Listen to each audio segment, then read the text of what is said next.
Welcome to the Deep Dive. We take complex topics, we strip them down, and we give you the essential knowledge you need. I'm your host. And I'm your expert guide for today. Today, we're diving into something really fundamental. Absolutely core to how we achieve, anything big. How do we manage massive, complex projects? We're talking about the critical path method, or CPM. So just take a second. Imagine you're watching something huge, maybe constructing a whole city block, designing a brand new aircraft, maybe even just building a really complex custom house. You're not just looking at a few steps. We're talking thousands of individual tasks, loads of people involved, and this almost overwhelming feeling of what John Gimple called eternal chaos when he wrote about medieval cathedral builders. You're trying desperately to keep track, right? But every purchase order, every subcontract, every invoice for materials, every single time card, it all needs monitoring just to keep the project vaguely on track for time, cost, quality. And, sometimes it just feels like everything is, as Barbara J. Jackson puts it, headed in the wrong direction. It's a feeling I think many of us can relate to, even on smaller scales. Yeah, think about those frustrations Tracy Kidder wrote about in a house. Something seemingly simple like framing a deck takes longer than planned. And suddenly that small delay creates this wave of anxiety about making up time later. Or maybe the kitchen plans go missing. Work just stops and everyone starts pointing fingers, assigning blame to distant parties. It's chaos. There's that moment, too, where the builder says something like, yeah, this way does a better job, takes longer, too. That's why we never make any money. That tension between quality and speed, it's a feeling of being tangled up. Like Andrea Palladio warned centuries ago, if the foundations aren't right, the inside walls will sink and ruin the whole edifice.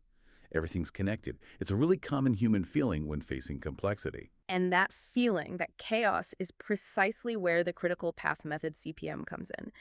For, over 60 years now, it's been the bedrock technique for bringing order. It's not just managing chaos, it's imposing a structure, a logic onto it.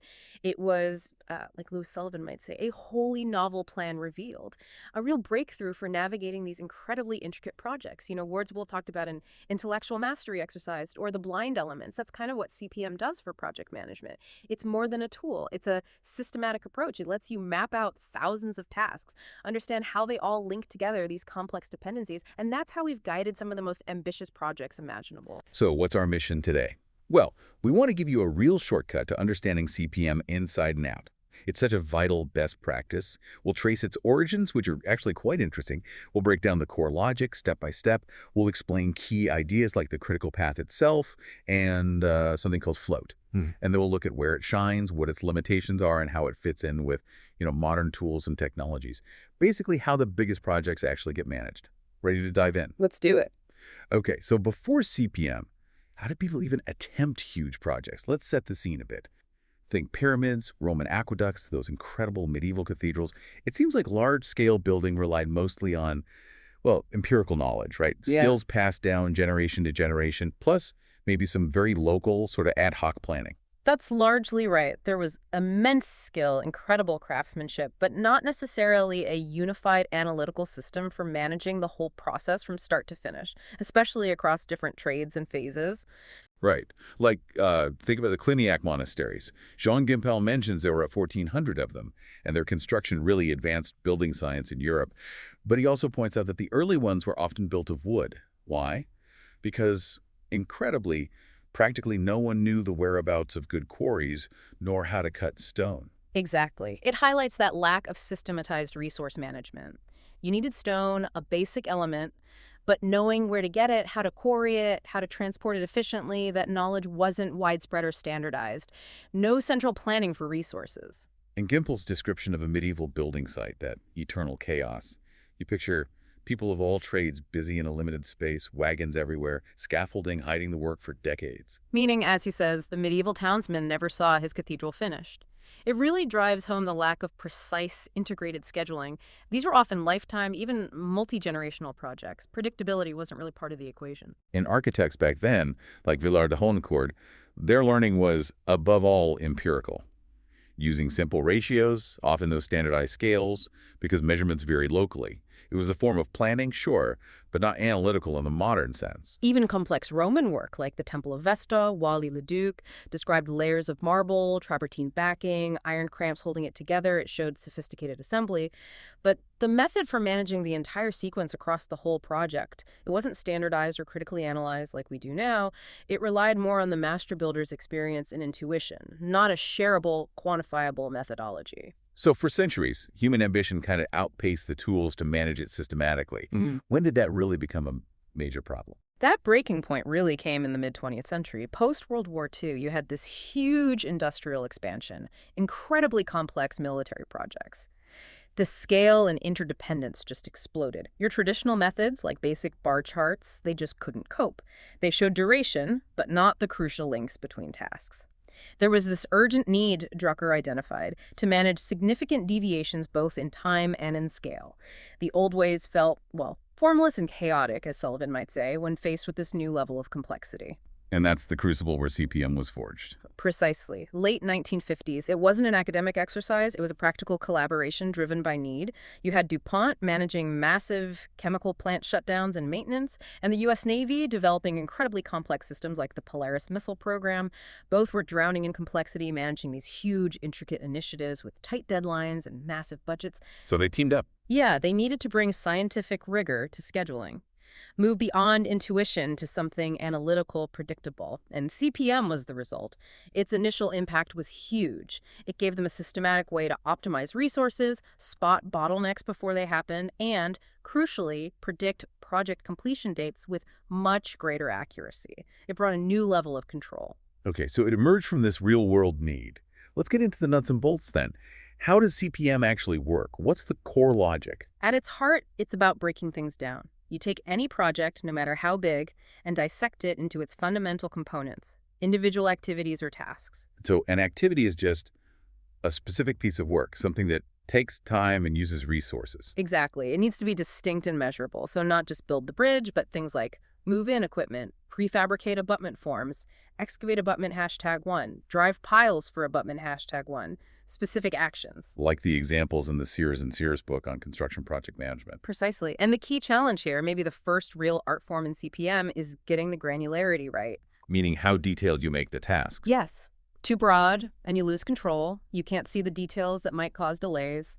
Too fine, and you just drown in data. It becomes impossible to manage the schedule itself. That reminds me of the planning levels in lean construction, starting high level and getting progressively more detailed.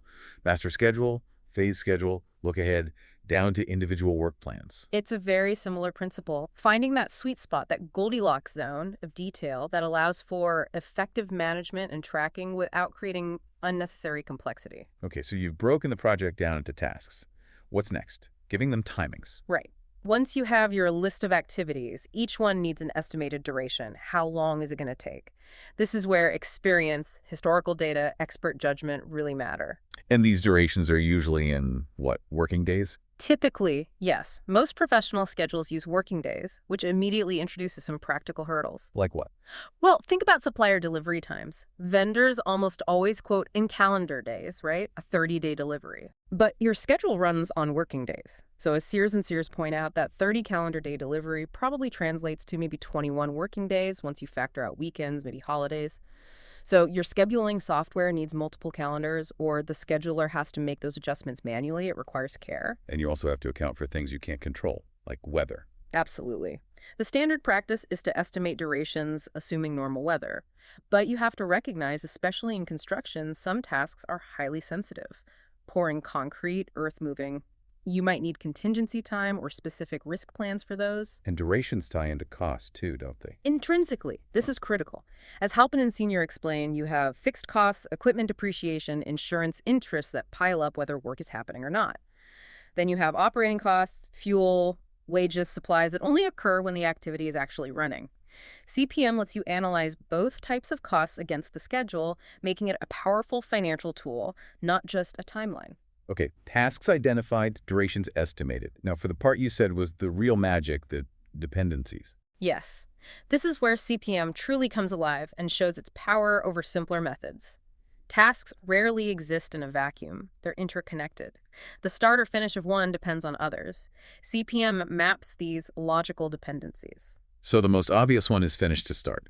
Task A has to finish before task B can begin. Like you have to pour the foundation before you can frame the walls. That's the most common, absolutely, Yeah. FS dependencies. But CPM is more sophisticated than just that. It handles other relationships that allow for more efficiency, like finish to finish, or FF Halpin and Senior describe this well. It means a successor task must finish a certain number of days after its predecessor finishes. Think about trenching and pipe laying. Instead of waiting for the entire trench to be dug before the pipe laying can finish, you might say the pipe laying for a section must finish, say, 3 days after the trenching for that section is done. It allows work to happen in parallel, overlapping.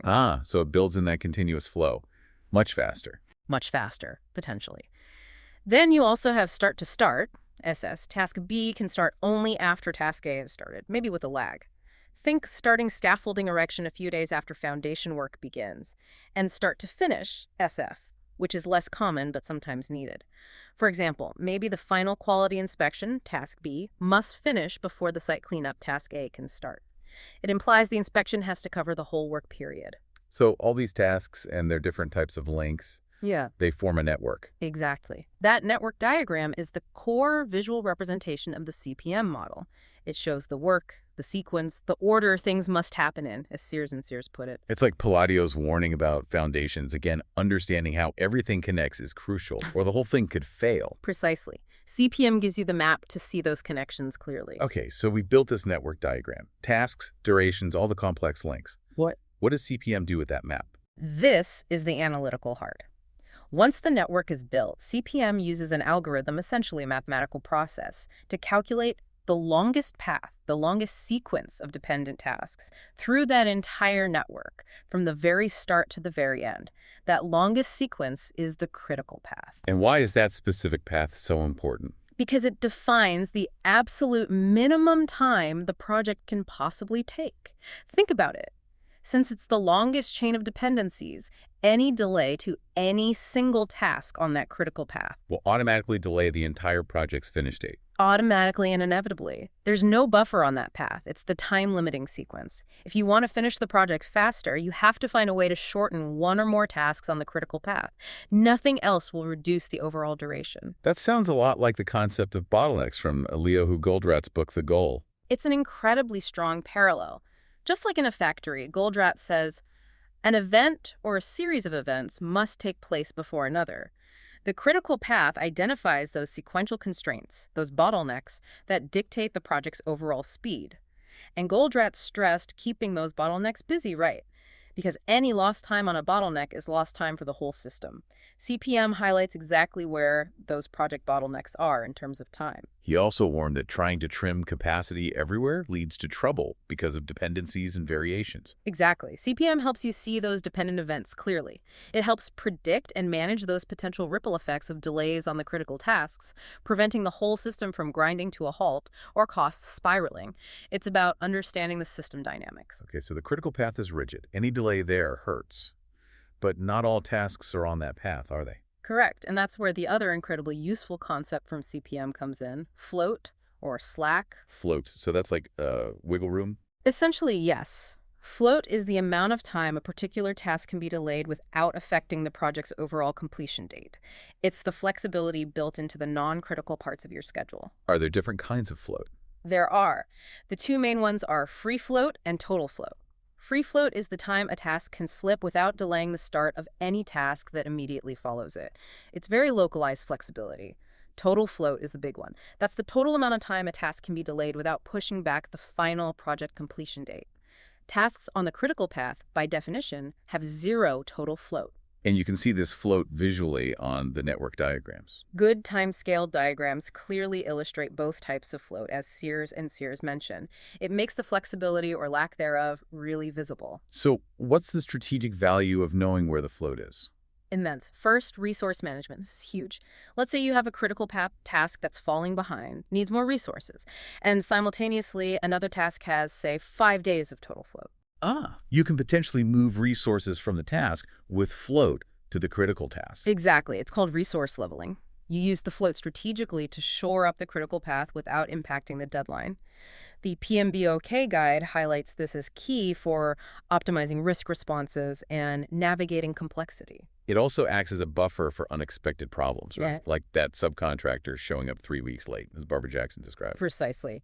If that subcontractor's task had enough float, their delay might be absorbed without catastrophe. It's a shock absorber for the project. And it even plays a role in contracts. Absolutely. The CMA standards talk about how contracts should address float.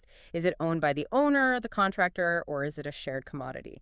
Defining this upfront prevents disputes later when delays happen and float gets used up. It also affects how you handle schedules submitted that aim for early completion. Float is central to understanding if that's feasible and who benefits. So float isn't just wasted time, it's a really powerful strategic asset.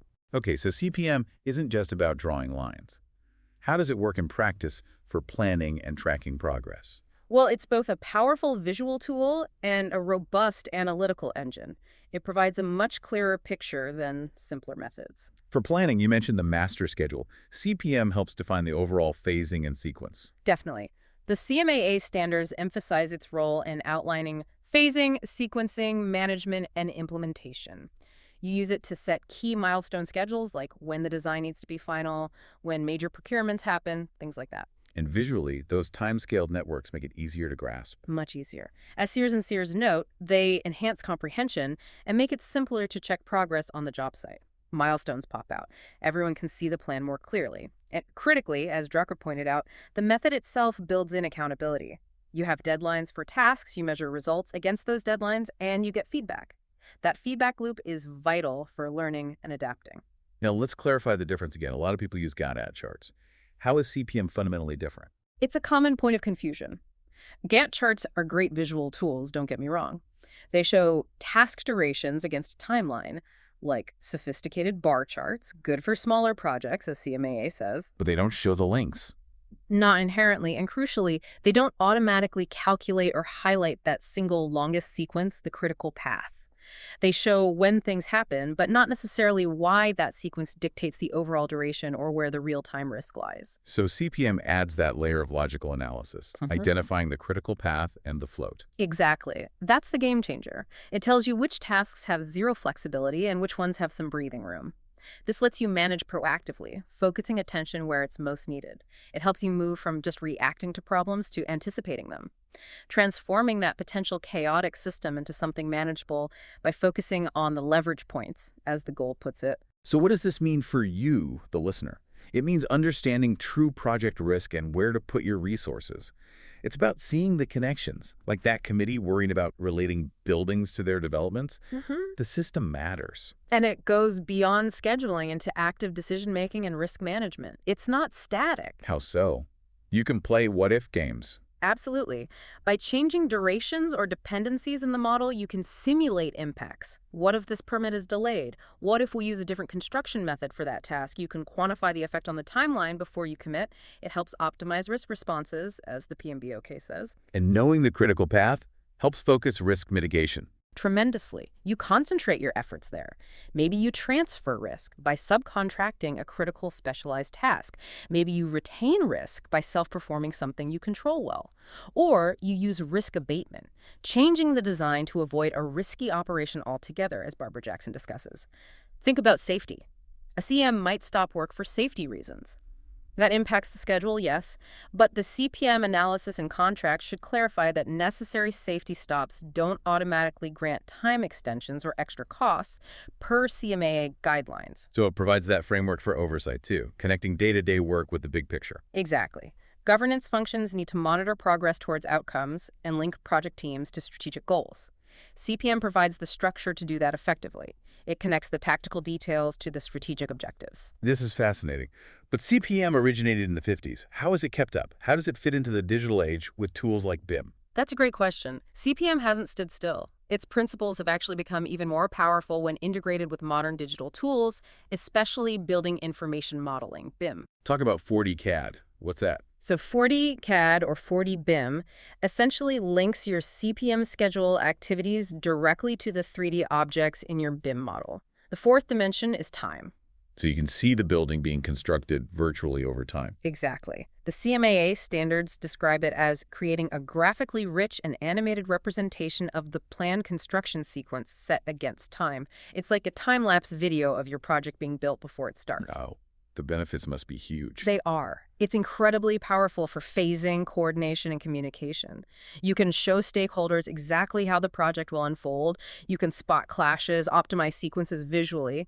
And it's great for those what-if scenarios, too. Change the schedule, see the visual impact immediately. It's a big step towards true virtual construction where people work directly from these integrated models, as the BIM handbook describes. And then there's 5D. What's the fifth dimension? Cost. Yeah. 5D extends 4D to include cost data. So every element in the BIM model, every beam, pipe, window isn't just linked to the schedule, it's also linked to its cost. So as the virtual construction unfolds, you see the costs accumulating. Precisely. It enables things like parametric and dynamic quantity takeoff. The model automatically calculates material quantities.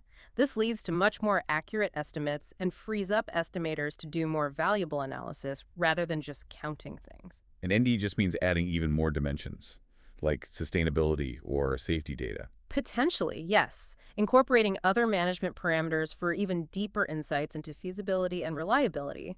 But making all this work requires seamless data exchange, which is where standards like IFC Industry Foundation classes are critical.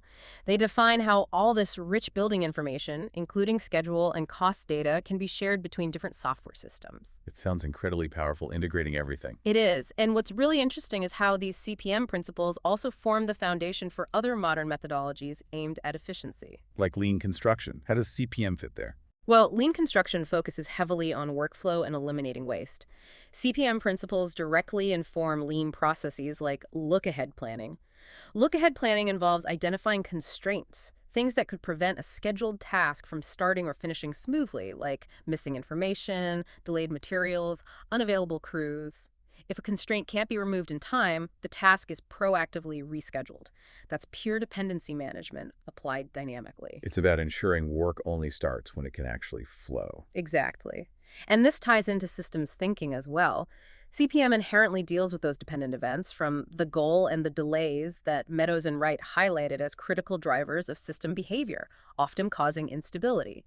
CPM helps find those leverage points in the project system. Understanding the bottlenecks, the dependencies, allows you to manage the system much more effectively. It's about understanding the whole, not just the parts. So it provides a framework for tailoring the approach based on the project's specific environment. Yes, the PMBOK guide talks about tailoring based on internal and external factors. CPM provides that analytical backbone, allowing teams to adapt while still owning and improving their processes based on a solid understanding of the project's critical path and dependencies. Okay, it's clearly powerful and adaptable. But no method is perfect. What are the limitations of traditional CPM? Where does it struggle? That's important to discuss. While powerful, traditional CPM does have limitations, especially when faced with the messiness of the real world. Like complexity. Can it just get too big? It can. For truly massive projects with tens of thousands of activities, even with software managing multiple calendars and things, the sheer effort of building, updating, and validating that network can be enormous. It requires significant resources just to maintain the schedule. And the uncertainty issue. It assumes fixed durations, but life isn't like that. Exactly. Traditional CPM is deterministic. It assumes task A takes 10 days, period. But reality involves weather, unexpected site conditions, team performance variations. This reliance on fixed points can be misleading if you don't incorporate robust risk analysis or probabilistic methods. It can lead to those oscillations Meadows talked about if your plan doesn't account for variability. And basic CPM doesn't automatically handle resources. Right. Its primary focus is time. Resource allocation and leveling often require additional techniques or specialized software layered on top of the basic CPM calculation. It doesn't inherently optimize for resource constraints. There was also that central repository fallacy you mentioned earlier. Yeah, Barbara Jackson's point. The idea that you can just dump all project data design, schedule, cost, specs into one single BIM database and have it magically work for everyone. Why is that impractical? Because different disciplines need different views, different levels of detail. The architect cares about energy performance, the scheduler about task durations, the estimator about unit costs. Trying to force-fit everything into one giant model can actually create more complexity and friction than it solves. Integration is key, but maybe not one single monolithic database for everything. So these limitations have driven further evolution. People are developing more dynamic methods. Naturally, the goal is always to get better at managing complexity and uncertainty. The limitations spurred innovation. Like the iterative planning in Lean. Exactly. Methods like Lean's should, can, will, did cycle are inherently adaptive. They constantly refine the short-term plan based on real-time feedback and constraint removal. It's less about sticking rigidly to a year-long plan and more about reliably planning the next few weeks based on what's actually possible now. And research into things like constraint-based scheduling. Yes, work like that by Chu, Tomlin, and others pushes the boundaries, looking at smarter ways to model and manage constraints proactively within database systems, going beyond simple precedence links. The overall drive is towards creating, as the PMBOK puts it, an ethical and adaptable environment through strong leadership and continuous improvement. It's about taking the foundational knowledge, like CPM, and constantly finding better ways to apply it, recognizing that knowledge is most valuable when it's understood and used effectively. So wrapping this up, we've seen how CPM emerged from this need to manage massive, complex projects back in the 50s with DuPont and the Navy. It provided this incredibly robust framework. It helps us untangle that web of tasks, shines a light on the critical path, the real heartbeat of the project timeline, and gives us that invaluable concept of float, this strategic breathing room. Absolutely. It's the thread that connects the apparent eternal chaos of historical megaprojects to the sophisticated 4D and 5D models we use today. Its principles bring clarity. It really helps teams move from feeling overwhelmed, thinking it's all too complicated, to finding that clear, actionable path to make it manageable, like Goldratt described. It's about bringing order to ambition. And here's a final thought, maybe something to chew on. If CPM is so good at identifying the true minimum duration of a project via the critical path, what does that tell us about our own human biases?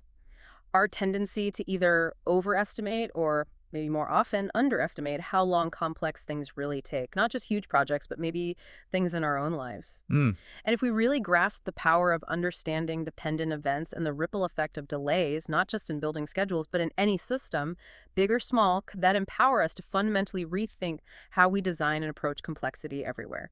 Imagine applying critical path thinking to your career goals or even just planning your week. Where's your critical path and where's your float?